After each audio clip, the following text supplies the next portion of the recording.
So today is the final Sunday of the season of Epiphany.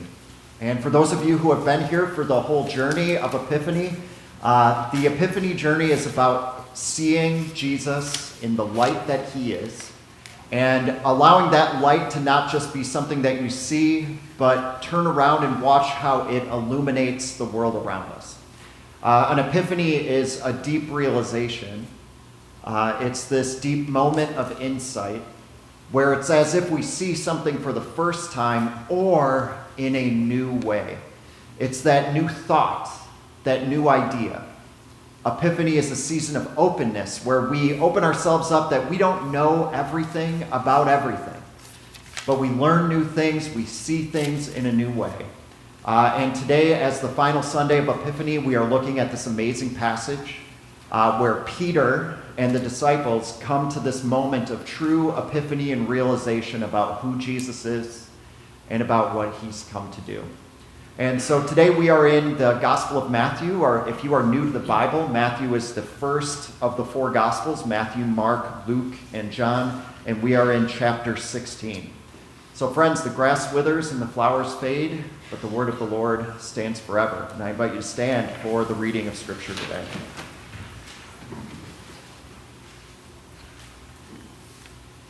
So when Jesus came to the region of Caesarea Philippi, he asked his disciples, "Who do people say the Son of Man is?"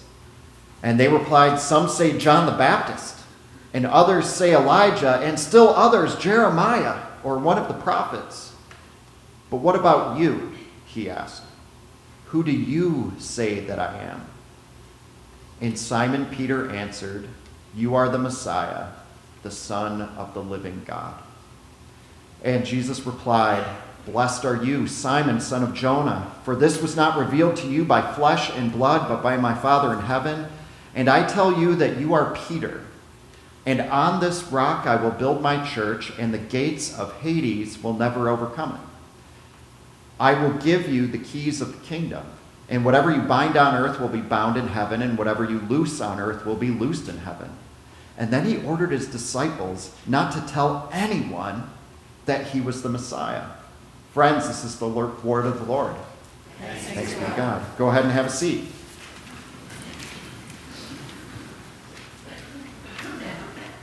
All right, so when Jesus came to the region of Caesarea Philippi, that's how it starts off. Now, places are really important in the gospel stories, so I want to do a little bit of geography with you. It's going to be very exciting. All right, so the next slide. Caesarea Philippi is north of the Sea of Galilee, where that red arrow is pointing. It's about 25 miles north, and they walked. Can I get the next slide? They walked on a path just like this, if we can see the next slide.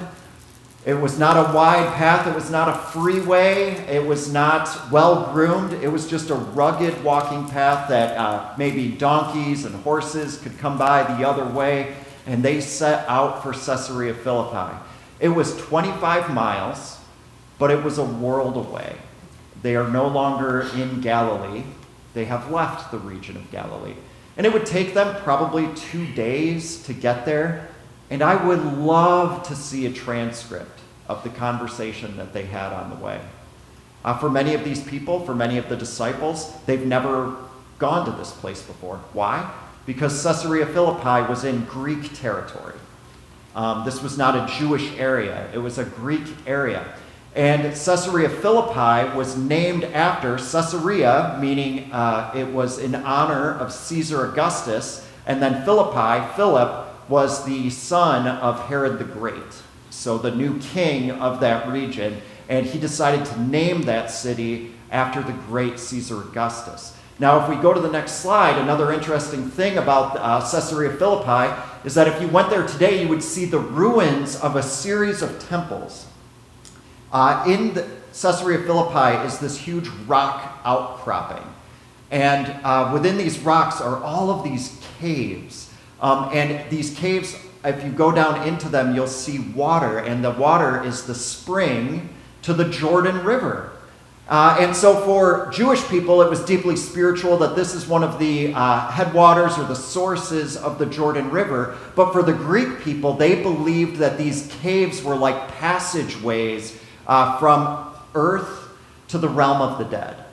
That this was like a spiritual highway or on-ramp between the living and the dead. And they thought if you went far enough into the cave, you could go to Hades itself, the place of the dead. So at this very spiritual place, they built temples in honor of the god Pan, who was a fertility god for the ancient Greeks. They had priests, they had priestesses, and if you know anything about Greek religion, if it's a fertility god, then you would have priestesses who were also prostitutes who were working at the temple.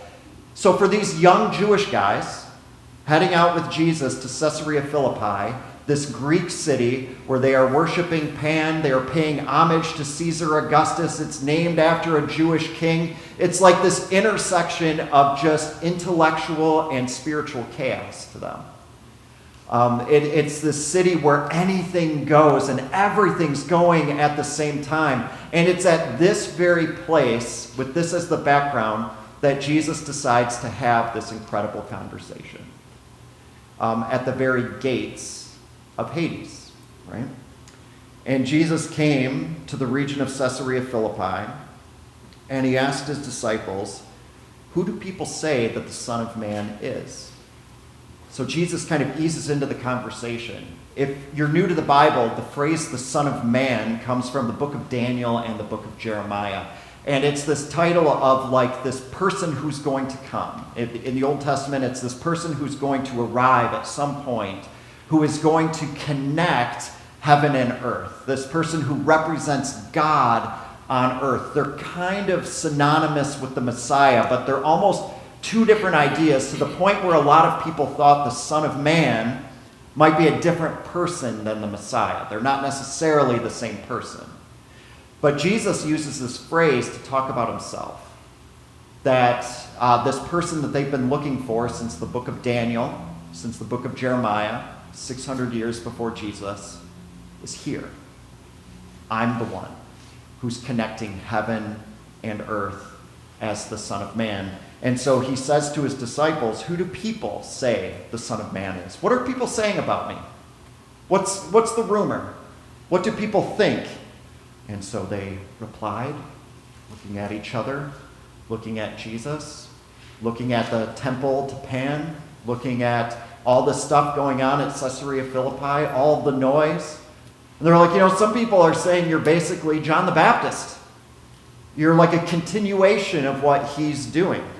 Some people think you're Elijah, like the second coming of Elijah. After all, did Elijah truly die? No, he took off in the chariots of fire in the whirlwind, straight to heaven, right? So there's kind of this like story that people would tell that if Elijah never really died and he just ascended to heaven, maybe someday he'll return. And so maybe you're like Elijah, this prophet of power who's fearless and willing to stand up to authority. You're like Elijah. And still others, Jeremiah, or one of the prophets, with this power, with this clarity in how you speak. And I love what Jesus says. Okay, so that's what other people are saying about me. Now let's get to the core of it. But what about you? Who do you say that I am? What about you? Who do you say that I am? And I love it. If he would have asked this question in Galilee where they felt comfortable around everything that was familiar, I wonder how they would have answered this. But he takes them out of their comfort zone, brings them into this like conversation and confrontation with everything else that's happening in the world, with all of these different religions and beliefs. And he's like, so here's your moment. What about you? Who do you say that I am? And it's Peter. Peter who steps up and steps forward. And he has this moment of clarity. he has this epiphany. It's almost like seeing Jesus in contrast to everything else that's happening is what brings clarity to who Jesus is. And in that moment, Peter has this moment of incredible faith, and he's like, you're the one. You're it. You are the Messiah, the Son of the living God. So not just the Messiah, but you're also the Son of the living God. Now, this question that Jesus asks has been rolling through human history for the last 2,000 years. And sometimes when you read the Bible, you feel like this story is about somebody else. You think it's about Peter. But when Jesus says, who do you say that I am? He says it in the plural. And he's not just saying it to his disciples, but this is one of those timeless questions that is for every single person who ever picks up the Bible. It's for every single person who ever comes into contact or some kind of understanding with Jesus, where we have to answer the question, who do you say that I am? It is a deep and existential question. The person who put me onto this was actually a number of years ago. I was listening to this podcast called On Being with Krista Tippett. For any of you who listen to podcasts, listen to that one. It's an absolutely amazing podcast. She interviews people from all these different kind of not just faith traditions, but people who are on the cutting edge of science and technology, people who are poets, writers, artists. Absolutely amazing podcast. Well, she was interviewing this guy named Yaroslav Pelikan. Can I get the next slide? Yaroslav Pelikan, who passed away in 2006. He was a professor at Yale University. Some of you may have heard of it. And he specializes in ancient Christianity. And he has these amazing quotes about the Bible. And he was talking about this passage in particular. And here's what he said. Can I get the quote from Yaroslav? He said, and so wherever the message is preached and brought, in whatever language it comes from, or the language it comes to, or whatever culture or time in history, that group of people must learn to answer yet again the question, who do you say that I am? Right? That Jesus was asking this question for all people, for all of time. The quote goes on. Let's get the next slide. He said, at some point, you have to be who and what you are in the only culture in which you're ever going to live, in the only century in which you're going to live and die, and you have to answer whatever linguistic and philosophical equipment you have to answer the question, who do you say that I am? And I love that because it levels the playing field, right?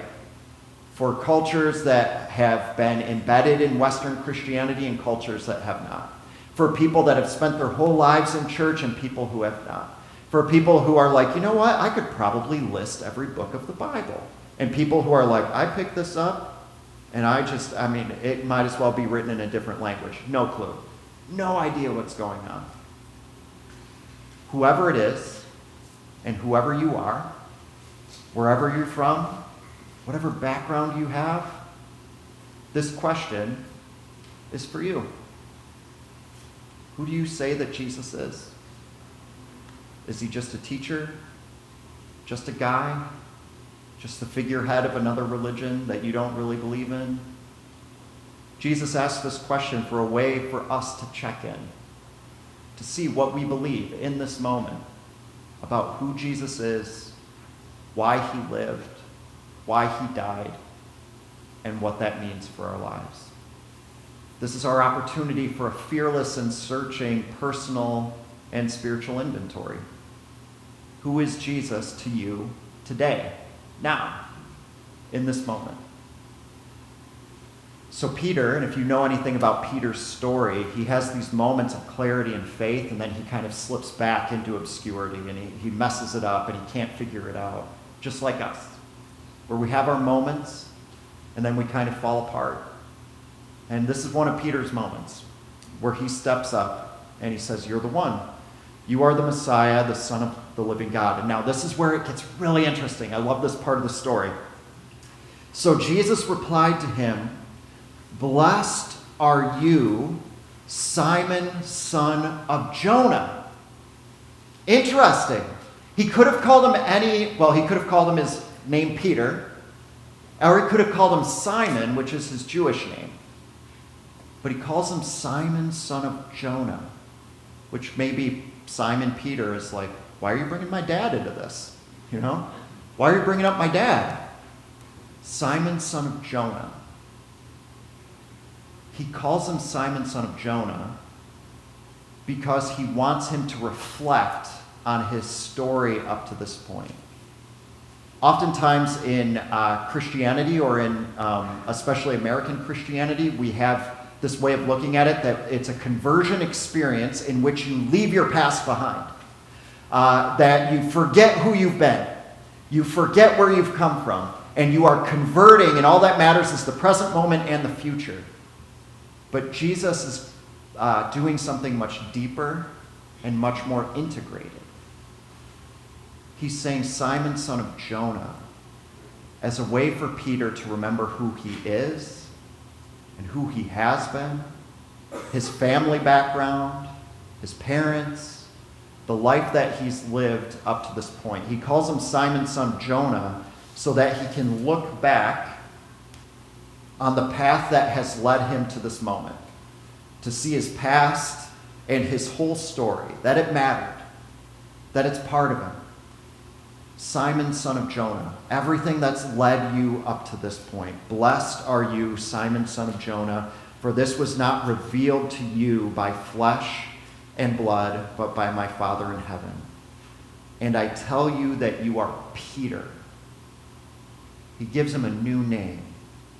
And Peter is a Greek name, and it means rock.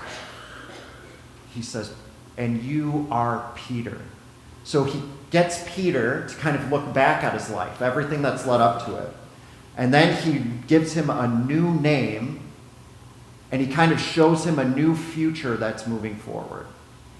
So he has the future ahead of him, he has the past behind him, and now he has this very present moment.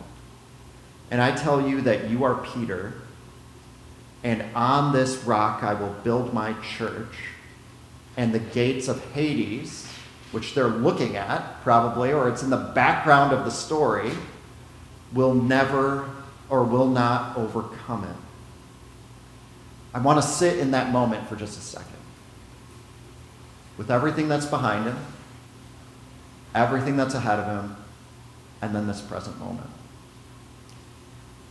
Everything that's happened in your life has led you to this moment that you're in right now.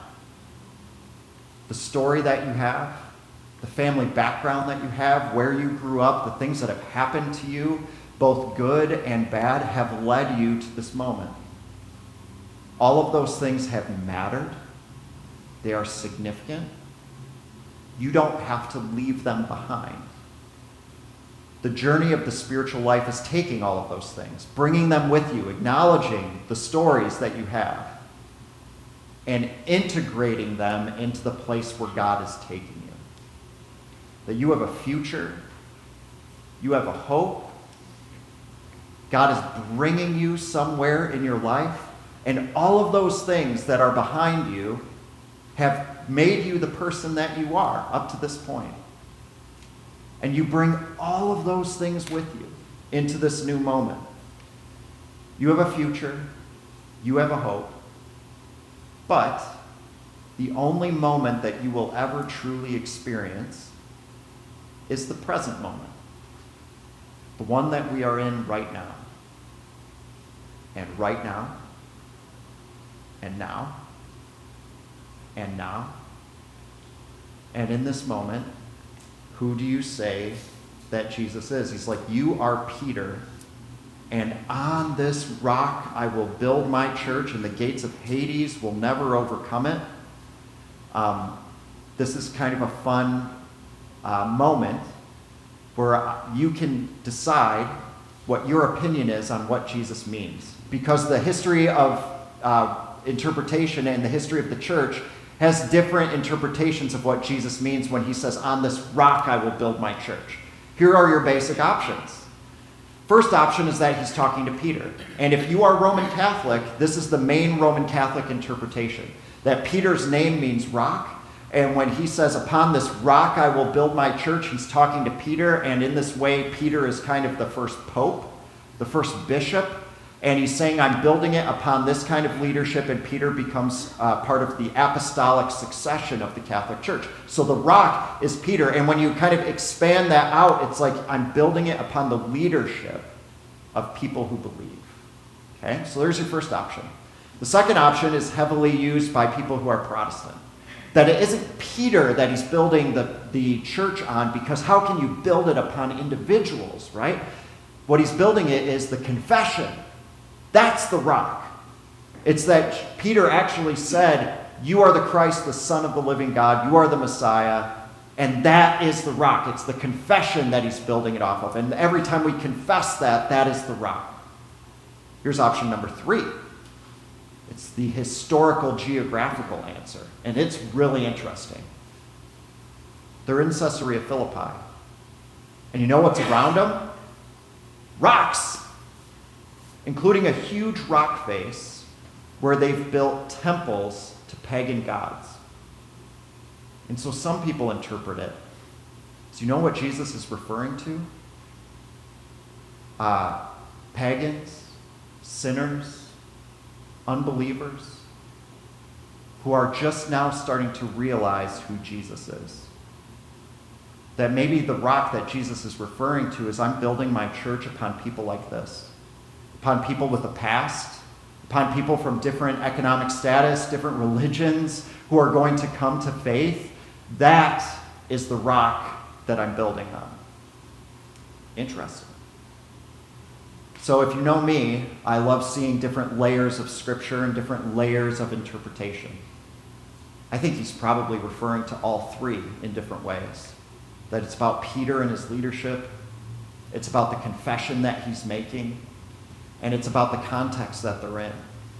This is not just going to be a local Jewish movement, but this is going to be people from all over the world who have worshiped at different temples all over the place, who are coming to a new place. It's about all of them. Wherever they are, whoever they are, wherever they're from, they're welcome. All of it is the rock. Interested to hear your thoughts on what you think Jesus is referring to. A lot of different interpretations. It's very exciting, at least to people like me.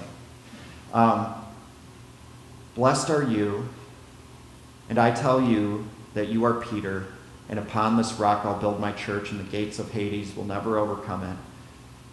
I will give you the keys of the kingdom, and whatever you bind on earth will be bound in heaven. Whatever you loose on earth will be loosed in heaven.